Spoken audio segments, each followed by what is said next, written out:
大家好，欢迎来到神性空间。如果你曾经看过《秘密》这本书，或接触过吸引力法则相关内容，你很可能也有过这样的经验：一开始充满希望，开始告诉自己要正面思考，要保持高频，要相信宇宙会回应你。但过了一段时间，你发现现实没有太大改变，甚至情况更糟，于是你开始怀疑，到底是方法有问题，还是我不够好，不够正向，不够相信？其实这并不是你一个人的问题。多年来，《秘密》这本书在全球获得巨大成功的同时，也一直伴随着大量批评。许多批评者指出，它过度简化了人生的复杂性，把贫穷、疾病、失败几乎全部归因于负面思想，却很少讨论环境、结构、创伤、长期压力，甚至神经系统本身的限制。也有人质疑，秘密所描述的吸引力法则被包装成一种近似自然定律的存在，但在严格的科学标准下，却缺乏可验证的实证基础，于是被归类为伪科学，或至少是一种高度简化的信念系统。更现实的是，还有许多人在实践后感到更挫败，因为当你已经很努力撑着生活，撑着情绪，撑着现实，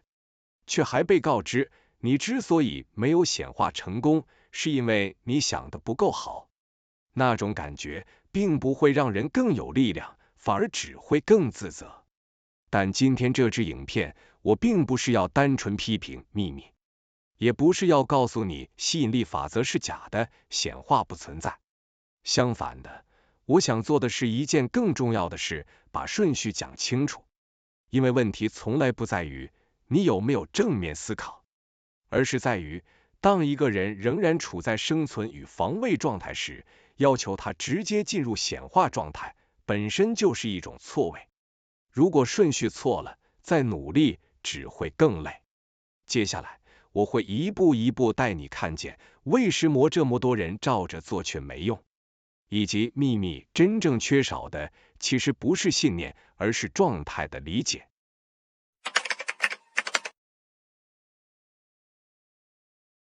我们先说一句非常重要，但在多数显化影片中几乎没被好好说清楚的话：当一个人长期处在生存压力中，他的大脑本来就不可能进入显化状态。这不是信念问题，也不是意志力问题，而是神经系统的运作机制。当一个人长期面临经济压力、关系失衡、身体疲劳，甚至只是每天被现实追着跑，大脑会自动进入高度警戒与防卫状态。在这种状态下，意识的核心任务只有一个：活下来。从脑波角度来看，这时候大多数人长期停留在高频的贝塔波。贝塔波本身没有错，它负责思考、计算、分析与解决问题。但当贝塔波长期过度活跃，就会产生一个我们很熟悉的东西——小我意识。我在先前脑波系列影片中已有探讨过贝塔波，在本集片尾我会放上影片连结。再回头来看这个小我，它并不是什么神秘的存在，它其实就是一个以过去经验与未来焦虑为核心的心理结构。它不断回放失败，不断预测风险，不断提醒你不够安全。于是你会感觉自己是孤立的、匮乏的、与世界分离的。而请注意，吸引力法则从来不是在这个状态下运作的。如果在这种生存模式中还反复告诉一个人，你只要再正向一点，再相信一点，就会成功，那实际上等于是在对一个正在溺水的人说，你先学会微笑游泳才能上岸。问题不是他不愿意，而是他的整个系统根本还在保命。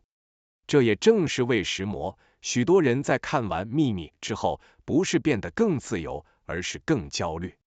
因为他们一边被现实压着，一边又被要求不能有负面想法，最后变成连挫败感都要否定自己。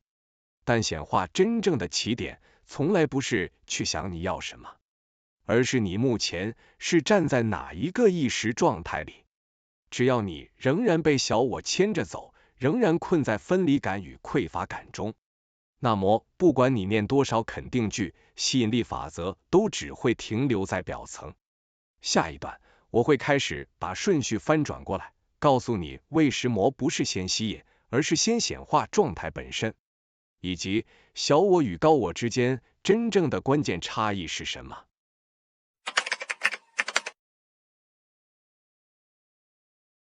理解了生存模式与小我之后，我们要来谈一个被很多显化书籍忽略的关键。真正的顺序其实不是先想、先吸引，而是先转念、转状态。什么是转念？不是单纯的正向思考，也不是告诉自己一切都会好起来。转念的核心是觉察小我，并把注意力从分离感、焦虑和匮乏中抽离，把自己带回高我觉察的当下。我们可以把小我想象成一个一直在播放过去失败与未来焦虑的内部程式。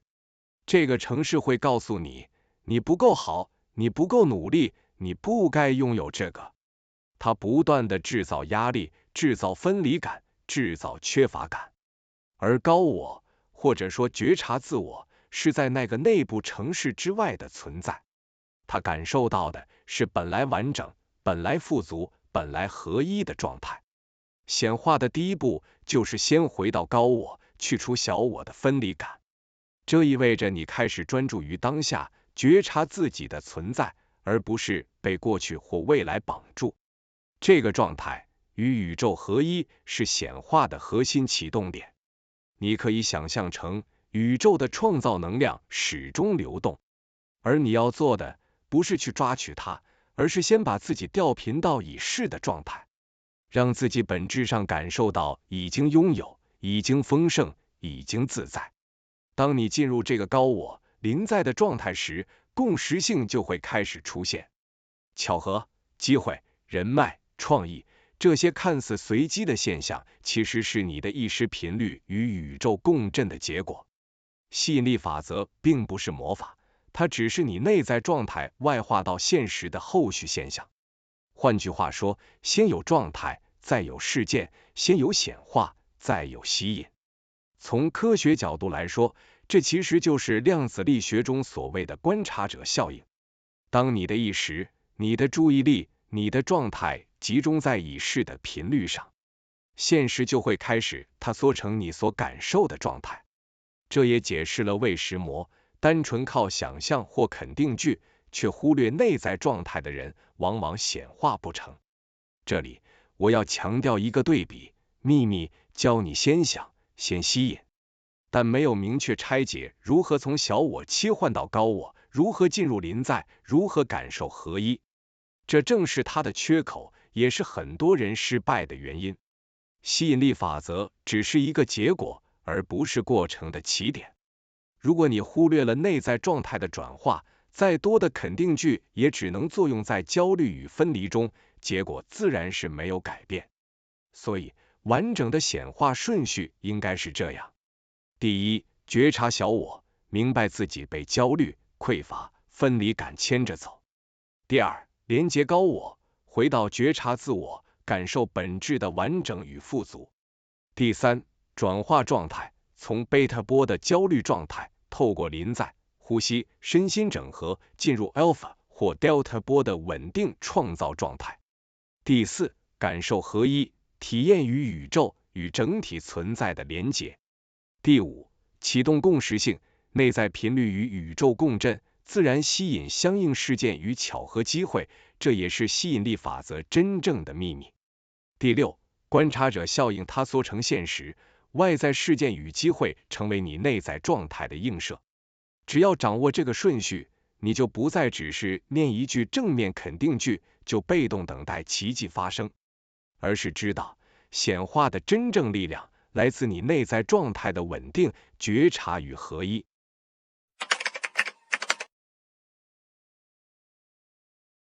到这里，你可能会想，我知道要觉察小我，连接高我，保持临在，但我该如何实际做到呢？这里就要把我们之前讨论过的脑波概念拉出来，帮助你理解显化是如何真正运作的。前面我们提到，高频贝塔波代表焦虑与生存模式，而这正是阻碍你显化的主要因素。当大脑长期停留在这种警戒状态，你很难进入那种稳定创造的内在频率。这时，如果我们能够学会利用脑波的转换，就能真正改变内在状态，让高我与宇宙的合一感成为现实的触发点。你还记得我之前做的脑波影片吗？我们谈过贝塔波、alpha 波与 delta 波以及 alpha 桥的重要性。贝塔波主导思考、分析、防卫、焦虑； alpha 波主导专注、平静、连接内在直觉； delta 波主导深度修复、内在感知与宇宙共振。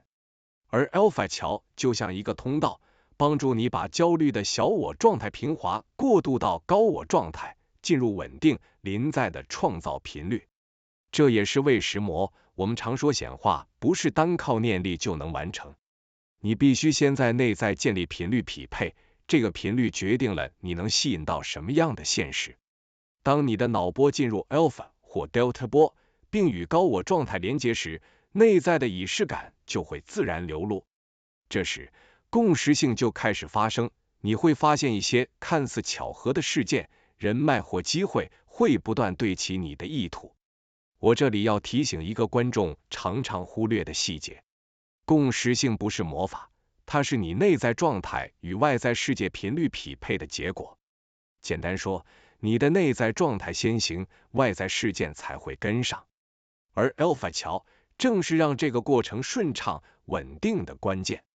如果你还没看过我之前的脑波影片，我建议可以回去看看，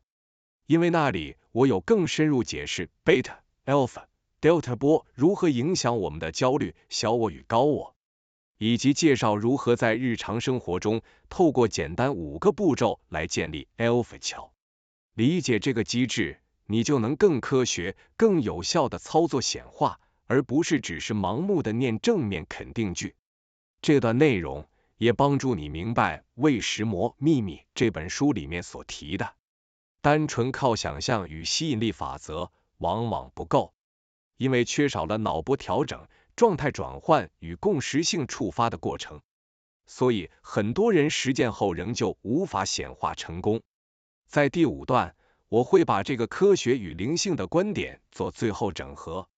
告诉你如何真正破除小我，稳定高我，并透过练习与内在频率调整，实际启动显化。